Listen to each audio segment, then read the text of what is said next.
Les Afters de la Transformation, le podcast des acteurs qui façonnent l'entreprise de demain. Un rendez-vous qui donne la parole aux dirigeants, présenté par Fanny Bourdin, une production Adéquancy. Bonjour à toutes et à tous, c'est un nouveau numéro des Afters de la Transformation. Aujourd'hui, nous recevons Emmanuel Benabou. Bonjour. Bonjour. Tu es directeur général de l'enseigne ID Kids, multimarque qui compte dans l'univers de l'enfant. ID Kids, c'est plus de 18 marques avec entre autres Okaidi, Obaby, Katimini, Chippy ou encore Jacadi, sans oublier Oxybul, j'en ai oublié plein. Hein. Il y a encore Conso Baby, Bubble, il y en a encore beaucoup. Il y en a encore beaucoup.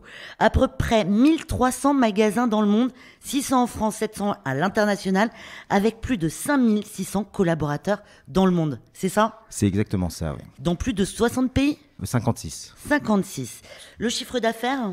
C'est 850 millions d'euros en 2021. 850 millions d'euros en 2021. Très bien, ça fait tourner la tête tous ces chiffres. C'est des grands chiffres, en fait, on est très fiers de ça, donc on continue. Emmanuel, toi tu as un parcours impressionnant, tu as plus de 20 ans d'expérience dans des fonctions de conseil et de direction d'entreprise. Est-ce que tu peux succinctement nous expliquer comment on se retrouve à la tête d'une enseigne comme ID Kids ? Alors assez simplement, en fait, c'est toujours une histoire de rencontre.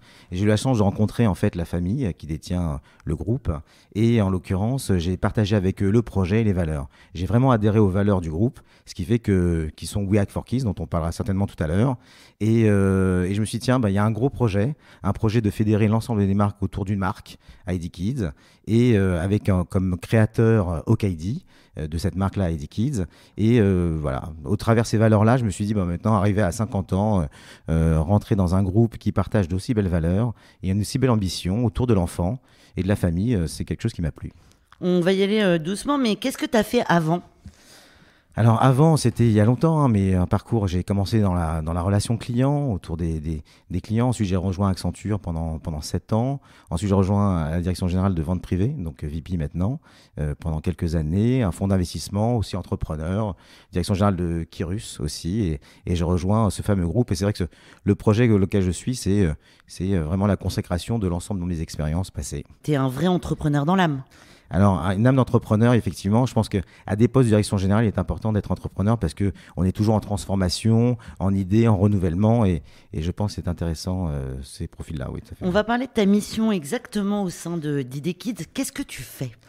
Alors, déjà le matin, je me lève et je vais au travail et avec le sourire, comme le reprend en fait le logo. Je ne sais pas si vous avez vu le logo ID Kids. Le logo ID Kids, c'est un sourire en fait. C'est ce qu'on appelle le SBRAM, c'est sourire. Et en l'occurrence, je vais avec le sourire. Principalement, ma mission, c'est de construire en fait cet écosystème ID Kids qui naît en fait d'Okaidi autour de la fédération de l'ensemble des marques.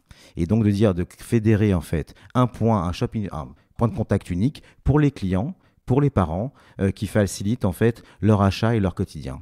Donc voilà, et tout ça, ça amène une transformation profonde du groupe qu'on a dû mener d'une manière à tambour battant les 2 dernières années et en lançant plusieurs projets dont on peut parler si vous voulez. Et comment fonctionne justement le groupe ID Kids quand on a dans son giron 18 marques comme celle que vous avez ? Il y a beaucoup d'enjeux. L'enjeu, tout d'abord, c'est de préserver la singularité de chacune des marques. D'accord ? Ça, c'est la base. On a de très, très belles marques qu'il s'agit soit de développer, soit de relancer, puisqu'on a fait l'année dernière, en 2021, l'acquisition du groupe Kidilids avec les marques Absorba, Katimini, League of Fret et autres. Donc, ces marques-là, il s'agit de les relancer. Il y a des marques qu'il faut développer et consolider. Donc, tout d'abord, préserver la singularité de chaque marque. Ça, c'est essentiel, puisque c'est l'actif le plus fort pour que les clients et les parents viennent nous voir régulièrement et les fédérer autour d'un lieu commun qui est ID Kids. Tout à l'heure, vous nous avez dit que c'est une entreprise familiale, son histoire.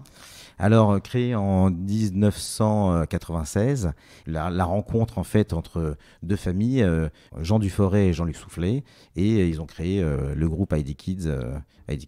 Et en partant d'Okaidi en l'occurrence. En partant d'Okaidi, donc ils ont créé Okaidi et ensuite ils ont fait rentrer des marques dans leur groupe. Ils ont fait rentrer des marques progressivement dans leur groupe. Oxybul en le reprenant de Éveil et Jeu, Jacadi aussi, il y a une dizaine d'années.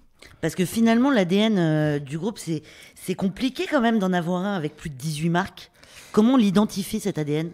C'est ce qu'on est en train de construire maintenant, c'est de faire en sorte... Et comment vous le construisez ? Comment on construit ?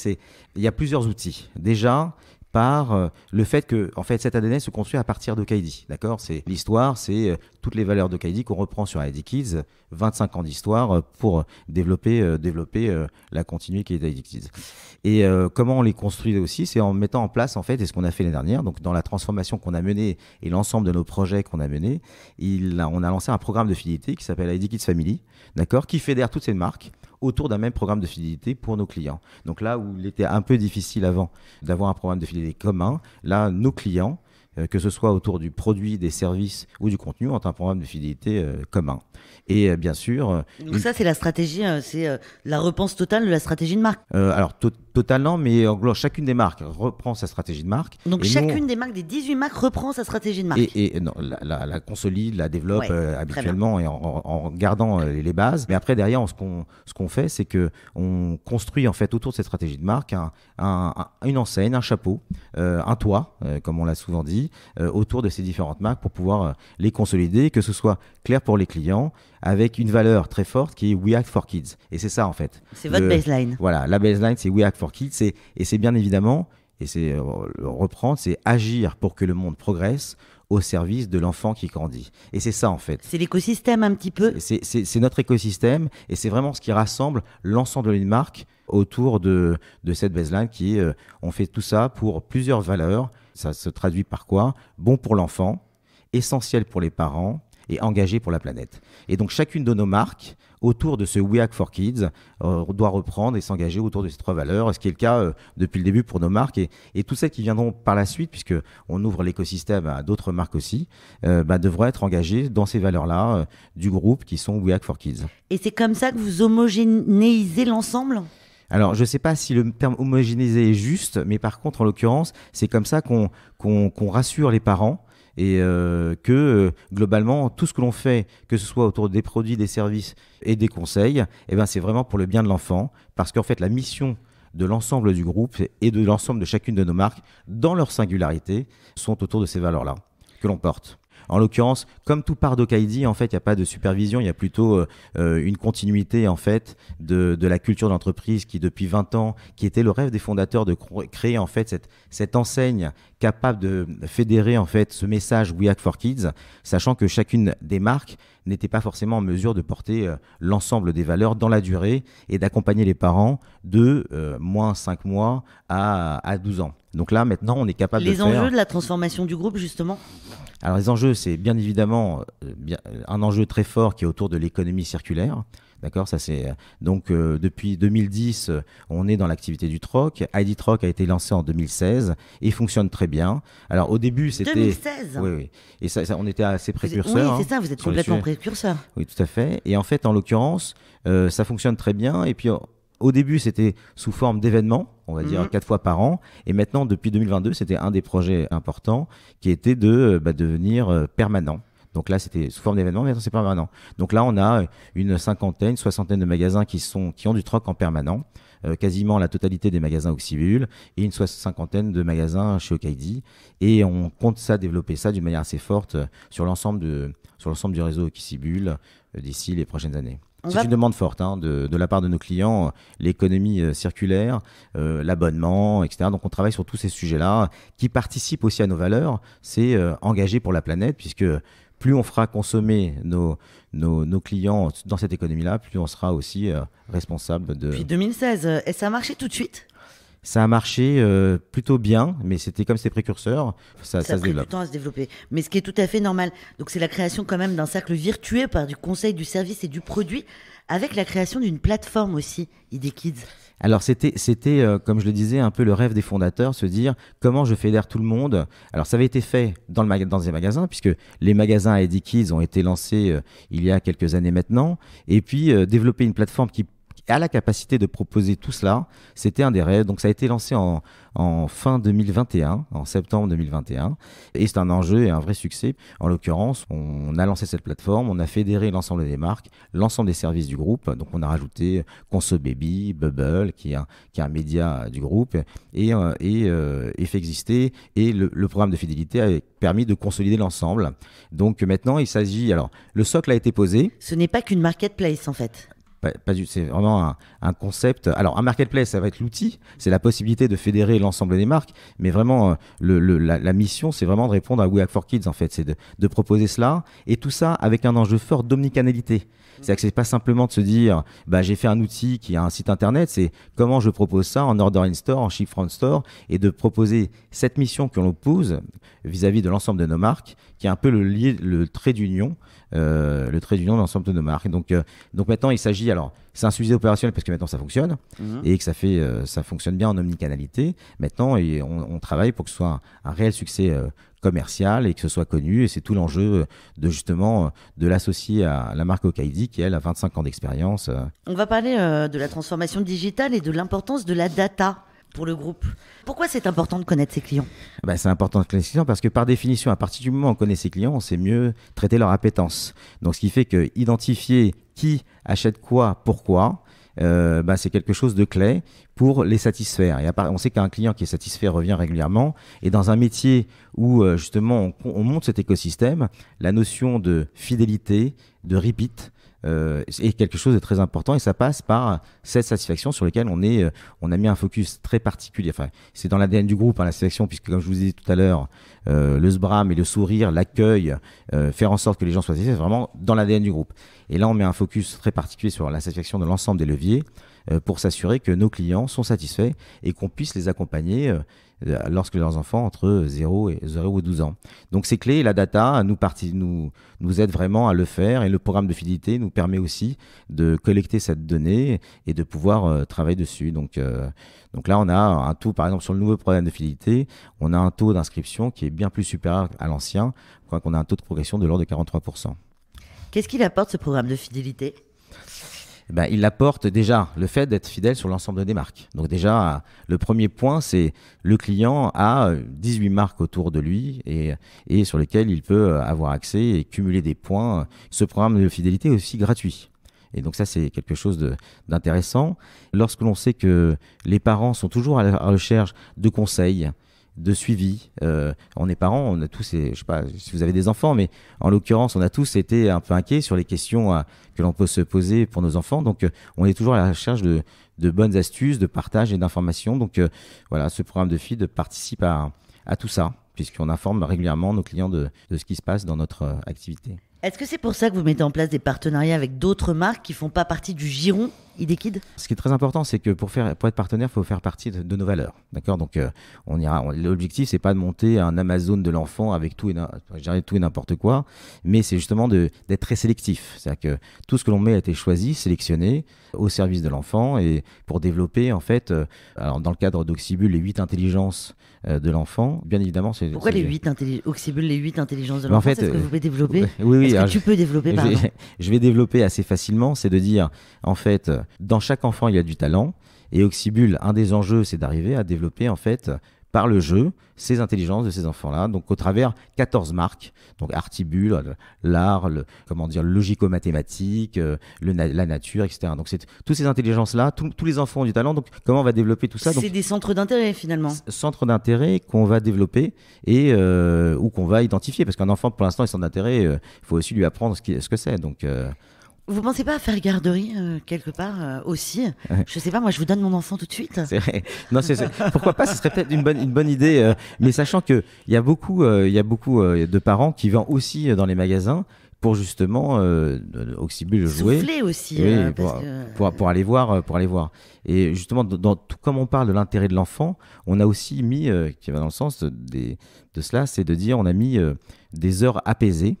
Alors, c'est quoi les heures apaisées ? C'est pour les enfants qui sont sensibles ou autistes, la possibilité de venir dans un magasin plus calme où les vendeurs et les conseillers sont là pour les accompagner avec l'attention qui est nécessaire à leur égard. Donc c'est toutes ces valeurs-là en fait qu'on défend et sur lesquelles les parents sont rassurés et aiment nos différentes enseignes. On va parler un petit peu plus d'ID-Troc parce que ID-Troc c'est quand même 2016.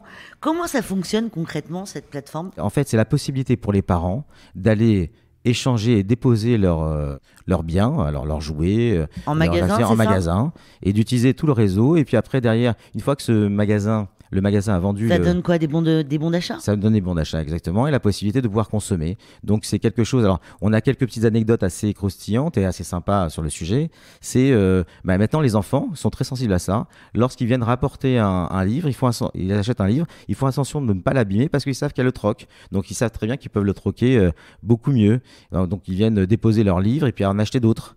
Donc c'est vraiment... C'est assez vertueux comme modèle, puisque maintenant, justement, ça contribue à cette responsabilité écologique sur laquelle on est très sensible. On va parler un peu de rachat d'entreprise, parce que vous en avez acheté quelques-unes, comme Catimini, c'est ce que vous nous disiez tout à l'heure. Le groupe Kidzilise, oui, tout à fait. Exactement. Est-ce que vous avez prévu d'en acheter d'autres? C'est pas d'actualité pour l'instant. Déjà, là, il s'agit de consolider et voilà, se concentrer sur le projet que l'on a, qui est déjà très, très ambitieux et très challenging et très intéressant. Comment on aborde dans un groupe comme ID Kids la transformation?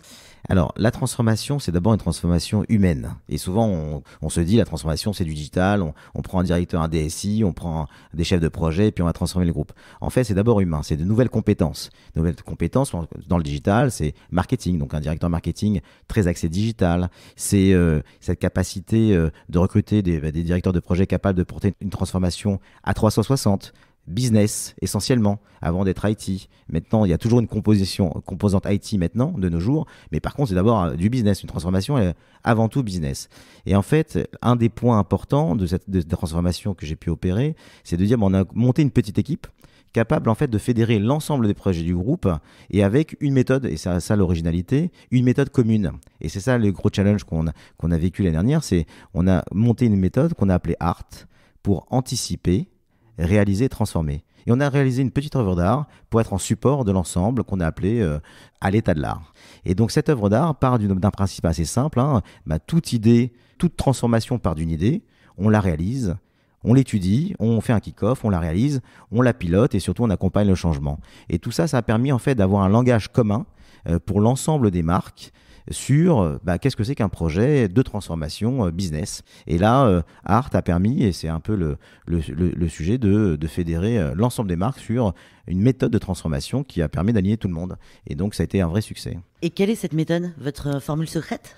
La méthode, c'est justement ce langage commun. C'est quelque chose de plutôt sympa. C'est pas rébarbatif. Quand on parle d'art, c'est plutôt sympa. Surtout quand c'est modélisé par un picto que tout le monde partage.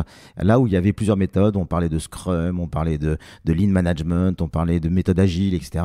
Donc tout ça se retrouvait sur cette méthode-là, ce qui fait que ça embarquait tout le monde. Et lorsque chacun avait une idée, il y avait un petit parcours assez rapide. Tu dis, en fait, tu passes par ces étapes-là, et puis en fait, on délivre le projet. Et c'est ça l'art qui a permis de piloter cette transformation-là et cette innovation. Comment ça se passe justement? Il y a des transformations dans les métiers aujourd'hui, surtout dans une ancienne comme la vôtre.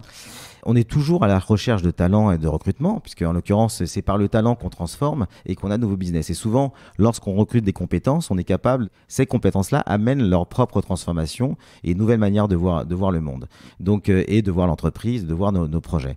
Donc, il y a un vrai enjeu sur comment recruter les meilleurs talents pour justement accompagner cette transformation.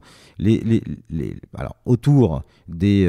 donc, cette année, on a recruté un nouveau DSI qui nous a rejoint très compétent, un patron de la transformation, un directeur marketing purement digital, des directeurs de projet pour piloter l'ensemble et des talents aussi au niveau des marques pour piloter l'ensemble de nos magasins avec une nouvelle manière pour réfléchir autour du magasin 3.0. Vous êtes combien au siège?